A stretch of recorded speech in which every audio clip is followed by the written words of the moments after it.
ચારણ તરીકે કહું છું કે અનેક એવા ઇતિહાસો જ્યાં જ્યાં ક્ષત્રિય સંઘારો પોતાના બલિદાન દીધા છે આપણે યાદ કરવા પડે એમના. આજે એક એવો ગામડો નહીં હોય કે જ્યાં પાડીઓ ક્ષત્રિય સંઘારોનો નહીં હોય સાહેબ. ધર્મ માટે થઈ અને જેને બલિદાન દીધા છે એવા અનેક ઇતિહાસો છે. એમાંનો આ ગઢડા ગામનો ઇતિહાસ. ભાઈબંધી કોને કહેવાય, મિત્રતા કોને કહેવાય, સંબંધ કોને કહેવાય. અત્યારે માણસો ઉપર ભરોસો વયો ગયો છે સાહેબ.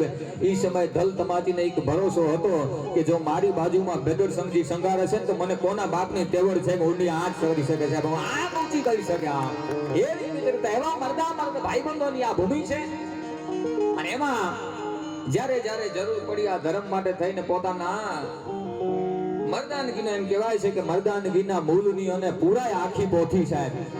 એક મર્દાનગી કોને કહેવાય? આ ધરા માટે જ્યારે બદરસંગજીની અને દલ જાડેજાઓની મિત્રતા એક આ સમયથી થોડા સમયથી નહીં પણ પેઢી દર પેઢી મિત્રતાને આ ધરા ઉપર જ્યારે જેવા એવા પરાક્રમો થયા, જ્યારે જ્યારે ધરતી ઉપર આ ધરા માટે મા બેન દીકરી માટે જ્યારે જ્યારે જરૂર પડી ને ત્યારે બદરસંગજીએ કીધું હતું દલ જાડેજાને કે હું તમારી હારે મારી સેના લઈને હું તૈયાર છું, મને એકવાર હાકલો કરજો. હું મર્દ જો પાછા ડગલા ભરે તો મર્દની માતા લાગે.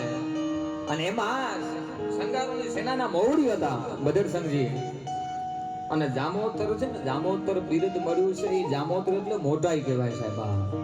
જેકે તેકે જોડે નતો જામોતરાઈ જો જસ, જેકે તેકે જોડે નતો જામોતરાઈ જો જસ, મથો મંગે અને મથો દે અરે રતો રેડે રસ, જેકે તેકે જોડે નતો જામોતરાઈ જો જસ. જામોતરાઈને બિરુદ મળ્યું હતું અને એવા પરાક્રમો કર્યા ત્યારે દલ જાડેજાઓ એમ કીધું હતું. વાહ, જામ સાહેબ શ્રી મહેન્દ્રસિંહજી જાડેજા બરાયા ઉપસ્થિત છે અને એકવાર જોરદાર તાળીઓના ગડગડાથી આપણે વધાવી લઈશું. બરાબર જામ સાહેબ આવો. વાહ, વધારો વધારો.